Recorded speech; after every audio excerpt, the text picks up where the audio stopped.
Nike has been the market leaders of sportwear for more than 20 years. Why? Because they understand consumer behavior better than their competitors. Hello, this is Htal War, and today we will explore the critical evaluations of Nike's influence on consumer behavior. Nike started in 1964 as Blue Ribbon Sport and became Nike in 1971, inspired by the Greek goddess of victory. The swoosh logo was also created in 1971. Nike introduced its iconic slogan, "Just Do It," in 1988. Today, it is one of the most recognized motivational phrases in advertising. Nike is the strongest brand in global sportwear. In 2024, the company reported $51.4 billion in revenue. The global sport footwear market was valued at $110.91 billion, meaning Nike holds a significant amount of the market share of the entire sector. Nike's success is driven by its main product categories. Footwear generated $33.6 billion in revenue, apparel generated $13.8 billion, and equipment generated $1.6 billion in 2024. Nike addressed two key groups: style shoppers who buy for fashion, identity, and lifestyle, and weekend warriors who want to feel athletic and confident. Both groups are mainly Gen Z and millennials. Nike's closest competitors are Adidas with $27 billion in revenue, Puma with $10.3 billion, and Skechers with $8 billion. Nike remains almost double the size of Adidas and far ahead of others. I choose Nike because it sits at the intersection of sports, culture, identity, and consumer psychology. This position aligned perfectly with the key theoretical frameworks explored in this documentary: the self, perception, motivation, learning, and post-purchase behavior. Furthermore, its global influence and emotional storytelling make it an ideal brand to explore in this documentary. The self. From self-discovery to identity alignment. The first stage of Nike's psychological transformation journey begins with the self. So in this stage, I would like to explain the self-brand congruity theory by Sergey, 1982. This theory said that consumer profile want the personality, symbolism, and value of the brand match their self-concept. This operates on two levels. Actual self-congruity. The brand reflects who the consumer believes they are right now. And ideal self-congruity, the brand represents who the customer wants to become. Research showed that for expressive products like sportwear, ideal self-congruity is especially powerful. Consumers use brand to bridge the psychological gap between the present self and the future self. Nike built a brand personality that reflects quality many people want to develop, such as discipline, courage, and high performance. Also, Nike effectively functions as a bridge between the agile self and ideal self by showing athletes who represent future-oriented aspiration, framing improvement and excellence as attainable, connecting Nike products' personal growth and self-belief, helping consumers visualize a better versions of themselves.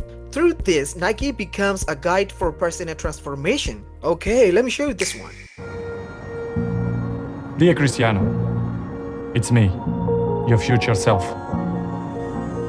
The one you see in your dreams. We have come so far, but I can't take credit. It was all you. You earned our speed, training before sunrise, sneaking into the gym at night.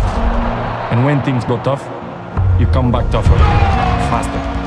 You saw each goal before it happened. You believe in us.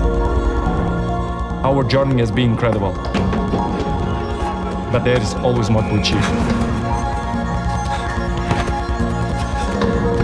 It's time for another dream.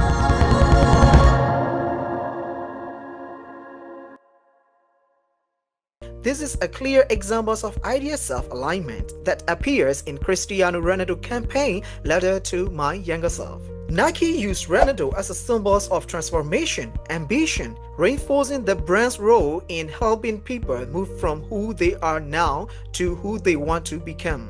Critical analysis. Nike's identity strategy is powerful because it makes personal transformation feel realistic and inspiring. High-profile athletes help consumers imagine their future self more clearly, which increase identity-driven consumption.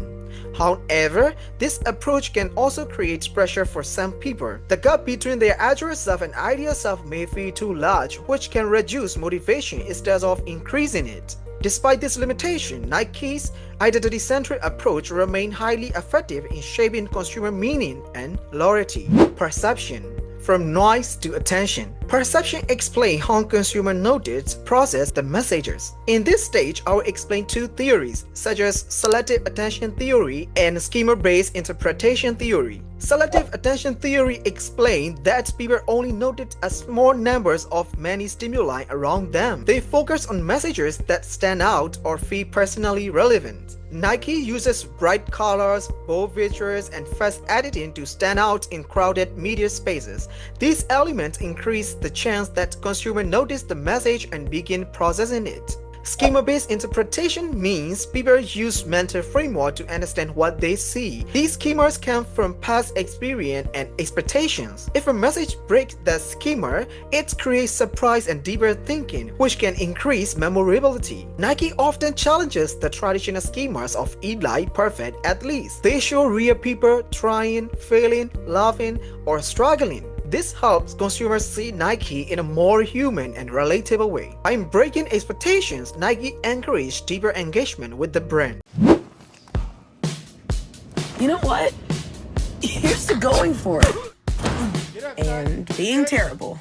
Here's to giving it a shot, even though your shot is garbage. To being the queen of the court. Oh, maybe not this court. To feeling the burn, even if there shouldn't be a burn to feel. To trying your best, even though your swing is the worst. Here's to going down way harder than you get back up. Possibly one more ball. To giving it your all, even though you kind of suck. But you know what doesn't suck? Trying to do something you've never done before.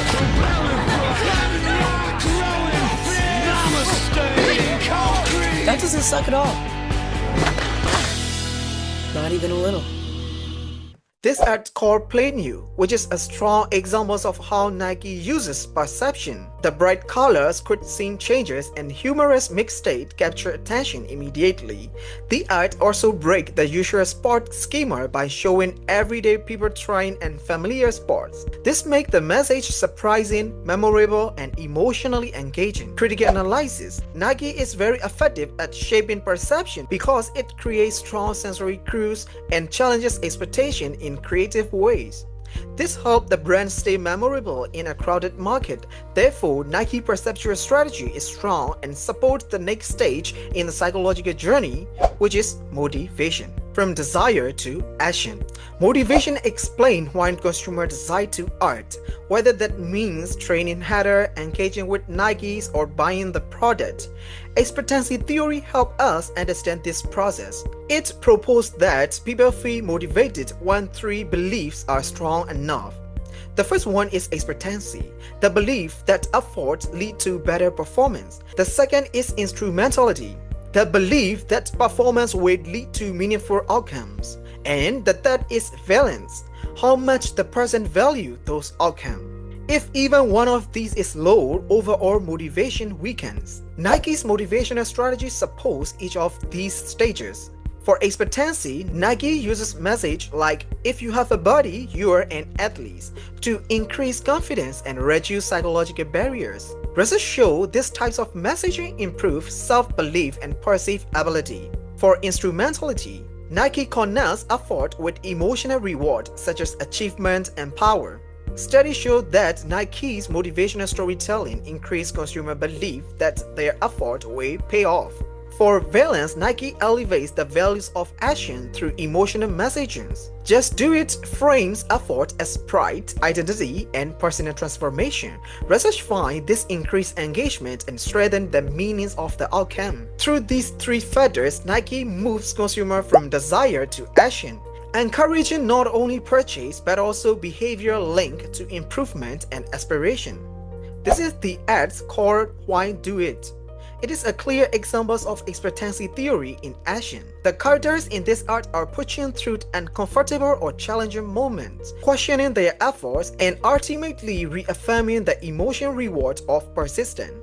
It gained over 247k retweets, 3.2k comments, and 9.5k shares on Instagram, indicating strong audience engagement with its motivational framing. Critical analysis. Nike's motivational framework is powerful because it reduces psychological barriers and enhances perceived capabilities, which are key drivers of action. As a result, Nike applies expectancy theory effectively and moves consumers further along the psychological journey. Learning. From inspiration to behavior. Observational learning theory explains how people learn behavior by watching credible role models. Observational learning proposes people learn through 4 steps. The first step is attention. People must notice the model. The second step is retention. Viewers need to remember what they saw. Emotional stories and repeated practice moments make the behavior easier to store in memory. The third step is reproduction. This is when people try to reproduce the behavior themselves. The final step is motivation. People are more likely to imitate a behavior when they see the model succeed or receive reward. This is also known as vicarious reinforcement. These 4 steps explain why athletes' endorsements are so powerful. Nike utilized observational learning by showing athletes whose behavior represents discipline, resilience, and high performance. Research showed that admired athletes influence consumers' training effort and sport participation through observational processes. This is you at the US Open. This is you. Good service motion. Boom! Very good. Keep that perfect service motion you have. Right there. Good. Boom! Switch to the backhand. Lean into it. Woo. Good follow through. Take the net. Nice start. Make sure you're controlling that ball on every shot. There you go. Very good. Back, back, back. Put it away. Be tough, just like you want to win. Just like you at the US Open.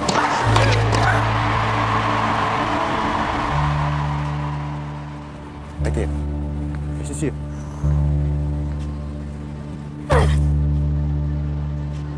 Very good, Serena Williams. This court is only crazy until you do it by Serena Williams clearly show observational learning in action. By linking a young learner with a world-class athlete, Nike turned inspiration into a clear behavioral path that consumer can follow. Critical analysis. Nike's use of athletes' role model is effective because it gives consumer clear behavior to follow. Identification with these figures increase intention, effort, and persistence. Therefore, Nike inspiration stories stay strongly influence consumers who seek improvement and personal growth. Post-purchase behavior, from action to integration. In this stage, let me explain cognitive dissonance theory. Cognitive dissonance refers to the psychological discomfort that occurs when a consumer's belief, choices, and experience conflict. After purchase, individuals often experience doubt about the product's values, brand choice, or future utility. To reduce this tension, consumers generally seek information that confirm they choose were, focus on positive product attributes, increase product usage to justify the choice, and avoid negative comparison with alternatives. Effective post-purchase reassurance reduces dissonance and supports long-term loyalty. Nike reduced post-purchase dissonance through performance, integration, and social reinforcement. Nike products often meet or exceed expectation in comfort, durability, and function. This reduces the tensions of paying a premium price and reassure consumers that they choose were. Nike Run Club helps consumers use their Nike product more often. The app offers guided run, training plans, and progress tracking. When users see improvements, they feel their purchase was a great choice. This increased product engagement in a common way to reduce dissonance. Also, Nike Run Club communities and online fitness groups offer social proof. Seeing others use Nike reinforces the feeling that their choice was right and reduces uncertainty. Moreover, flexible returns and Nike membership benefits lower perceived risks, making consumers feel more secure about their decision. Together, these mechanisms help consumers integrate Nike into their everyday routine and maintain confidence in the brand. Critical analysis. Nike's post-purchase strategy is strong because it turns buying a product into an ongoing experience. Performance, engagement, and community support all help reduce dissonance and build loyalty. Overall, Nike ecosystem provides effective reassurance for customers and enhance long-term psychological commitment.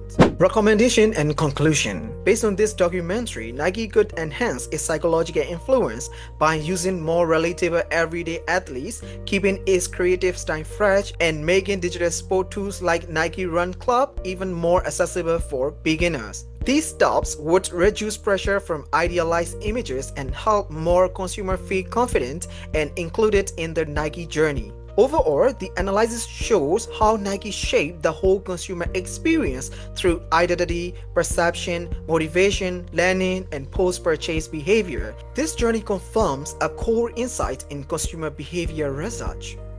Brands that manage the full psychological process, not just the purchase moment, but achieve deeper engagement and more enduring loyalty. Self-reflection. What I learned about consumer behavior. When I started this documentary, I thought consumer behavior was mainly about how people choose product, but this project forced me to go much deeper. I realized very quickly that consumption is psychological. It is shaped by identity, perception, motivation, learning, and post-purchase emotions. Walking through each theory and applying it to Nike completely changed how I understand consumers. Instead of memorizing definition, I learned how theory explains behavior in real life. I saw how the idea itself drives aspiration, how perception filters attention, how motivation guides action, and how cognitive dissonance shapes loyalty. This journey helped me see that consumer behavior is not linear. It is a psychological experience that brands must understand and respect. What I learned about consumer through Nike. Using Nike as a case study allowed me to see how powerful psychological branding truly is. I realized that consumers don't just buy shoes, they buy ambition, identity, confidence, and belonging. Nike's campaign helped me understand why people connect emotionally with brands and how storytelling becomes a tool for shaping meaning in consumers' life.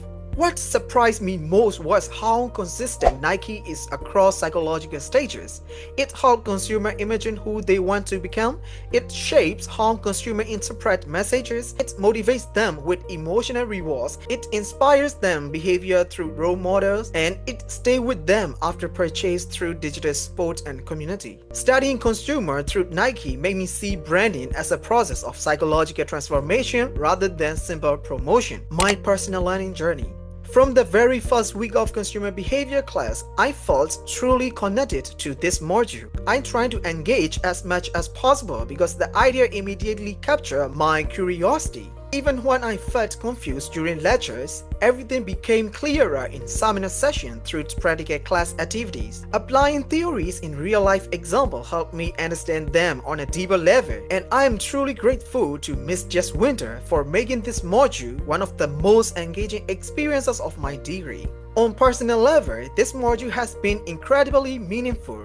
As a managing director of a petrol company in Myanmar, I constantly think about how I can apply this theory to real decision-making in my business. I also create educational and experience sharing vlogs for Burmese students who want to study in the UK, and I found that consumer behavior principles are unexpectedly powerful for shaping messages, storytelling, and connecting with my audience. This module met my expectation in every way. I came to the UK with a lot of hope, and this project reminded me why I wanted to study here: to grow, to think differently, and to understand people more deeply. For that, I am truly thankful. Skills I developed through this project. This project pushed me to read academic journal articles, not just relying on slides. I learned how to interpret research, evaluate findings, and apply theories accurately instead of describing them. My critical thinking improved because I had to identify limitations and build recommendations based on them. I developed the ability to analyze campaign, identify psychological mechanisms, and build a multi-stage consumer journey. Creating a documentary requires planning, scripting, storytelling, and editing. I learned how to use pace, features, and structure to communicate idea clearly. Collecting campaign footage, integrating screenshots like Nike Run Club, and aligning voiceovers with visual helped me improve my production skills. Challenges and how I solved them. One of the biggest challenges was choosing a relevant structure. At first, I felt overwhelmed by how many theories I could use. The more I researched, the more confused I became, until I realized I needed a single narrative arc. The psychological transformation journey became the solution and everything suddenly connected. How I will use this learning in the future. This project taught me how to think like a marketer, to understand not just what consumers do, but why they do it. The documentary itself has become a portfolio piece that demonstrates my ability to combine research, theory, storytelling, and visual communication. Most importantly, this project helped me appreciate how powerful and complex consumer psychology is. It made me more curious, more analytical, and more confident in my ability to apply academic theory to real marketing problems. That's all about this video, and thank you for watching.